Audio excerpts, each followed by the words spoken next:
Thank you very much. Been a very busy day. I want to thank the American people for the incredible sacrifices that they're making on behalf of our nation. And I want to encourage everyone to keep following our guidelines on social distancing, avoiding large gatherings and hand washing and all of the other things that everybody knows they're supposed to be doing. Ultimately, the goal is to ease the guidelines and open things up to very large sections of our country as we near the end of our historic battle with the invisible enemy. It'll go on for a while, but we win. We'll win. I said earlier today that I hope we can do this by Easter. I think that would be a great thing for our country, and we're all working very hard to make that a reality. We'll be meeting with a lot of people to see if it can be done.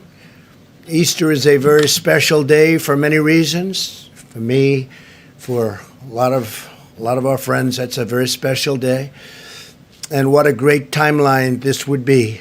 Easter as our timeline, what a great timeline that would be.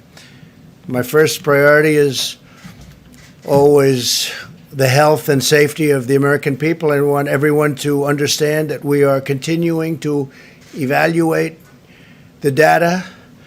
We're working with the task force and making decisions based on what is best for the interest of our fantastic country. In order to defeat the virus, we must continue to be very strong. Your resilience and spirit has been inspiring to everyone. Right now, this virus is attacking 149 countries, but everybody looks to us and they're watching us. And I'm very proud to be your president. I can tell you that. There's tremendous hope as we look forward and we begin to see the light at the end of the tunnel. Stay focused and stay strong, and my administration and myself will deliver for you as we have in the past. Let me provide you an update on critical preparations and supplies in our war on the virus. Through FEMA, the federal government is distributing more than 8 million N95 respirators, 14 million surgical masks, and many, many millions more under order, and they'll be arriving soon. 2.4 million face shields, 1.9 million surgical gowns, 13.5 million gloves, and more than 4,000 ventilators to the areas of greatest need have already been sent, and we have 4,000 being delivered to New York. The federal government is using every resource at its disposal to acquire and distribute critical medical supplies. The core element of this strategy is my executive order authorizing the use of the Defense Production Act, which has, as you know, already been activated actually a long time ago, quite a long time ago. Private companies are heeding our call to produce medical equipment and supplies because they know that we will not hesitate to invoke the DPA in order to get them to do what they have to do. It's called leverage. You don't have to use it from the standpoint of actually it's been activated, but you don't have to use it. But the threat of it being there is great leverage, and companies are doing as we ask, and companies are actually even better than that. They're coming through and they're calling us. And it's been really something to see. This morning, Ford, 3M, General Electric Healthcare are making tremendous numbers. They've already started of respirators, ventilators, and face shields. They're working together. We didn't have to exercise or utilize the DPA in any way. The fact that we have it helps, but we didn't have to, and for the most part, we won't have to. We're receiving full cooperation from companies with the understanding that the federal government stands ready to compel cooperation if need be. We haven't found that to be the case. It's been really amazing to see these big, strong, powerful, in some cases very small companies, family-owned companies, step up and make a lot of great product for what we're going through and what we will continue to be going through for a while. The Army Corps of Engineers and the National Guard are building 4 hospital facilities in New York City at the Javits Center, which will be operational very soon. They've already started.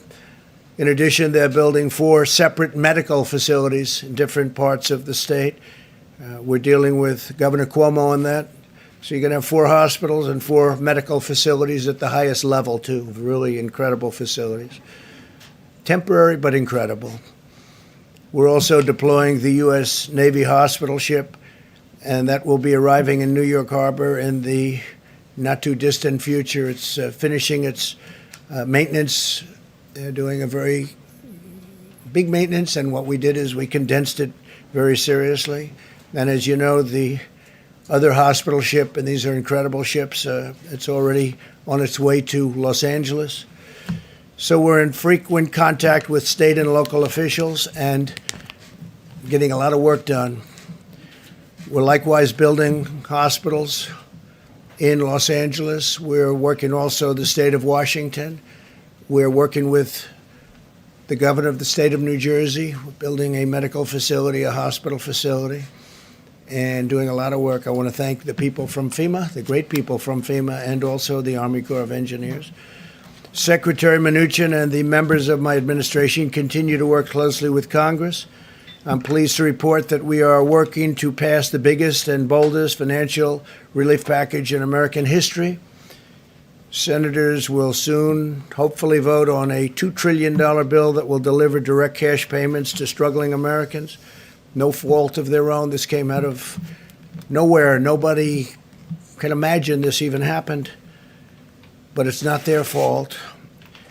We want to protect, and we will, all of the things that a person needs protected and a family needs protected. We're working on job retention loans for small businesses and extended unemployment insurance for laid-off workers.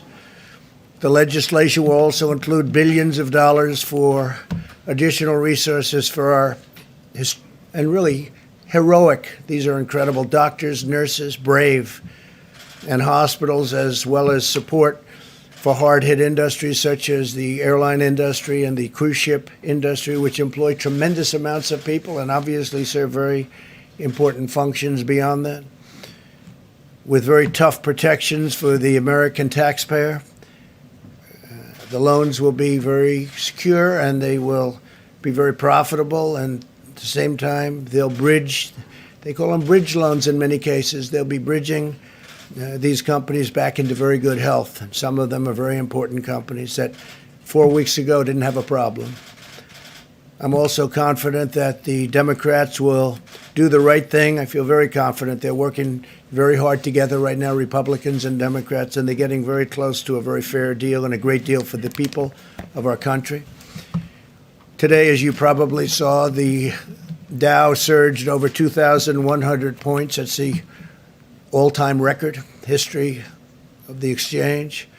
This is very encouraging, and I think part of the reason is they are looking at what is close to being passed, and I think a very big part of it is they see that we want to get our country open as soon as possible. They see we're working very hard on that. That's a very big factor, I think, in today's historic gain.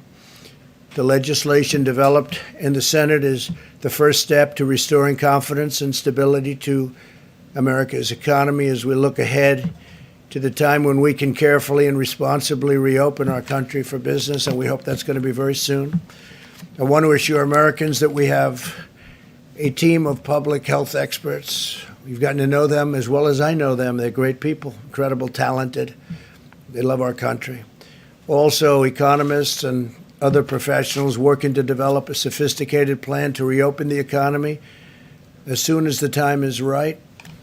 One based on the best science, the best modeling, and the best medical research there is anywhere on earth. Our great people have been, especially when it comes to our public health experts and officials, have been helping other countries, dealing with other countries, constant touch with other countries, helping them out, because many of them have never seen anything like what's happening. But our decision will be based on hard facts and data as to the opening. I'm also hopeful to have Americans working again by that Easter, that beautiful Easter day. But rest assured, every decision we make is grounded solely in the health, safety, and well-being of our citizens. This is a medical crisis. This isn't a financial crisis. but it's a thing that nobody has seen for many, many decades, nothing like this. Marshaling our economic strength is a key feature of defeating the virus, producing the materials, supplies, and equipment that we need, and they're doing a really fantastic job. We're helping the governors. We had a conference call the other day with the governors, and we allowed the press to join us on the call, and the spirit between us and the governors has been really great. We should never be reliant on a foreign country for the means of our own survival. I think we've learned a lot. We've learned a lot. This crisis has underscored just how critical it is to have strong borders and a robust manufacturing sector. For 3 years, we've embarked on a great national project to secure our immigration system and bring back our manufacturing jobs. We brought back many jobs, record numbers of jobs. And this really shows, this experience shows how important borders are. Without borders, you don't have a nation. Our goal for the future must be to have American medicine for American patients, American supplies for American hospitals, and American equipment for our great American heroes. Now both parties must unite to ensure the United States is truly an independent nation in every sense of the word. Energy independence, we've established that.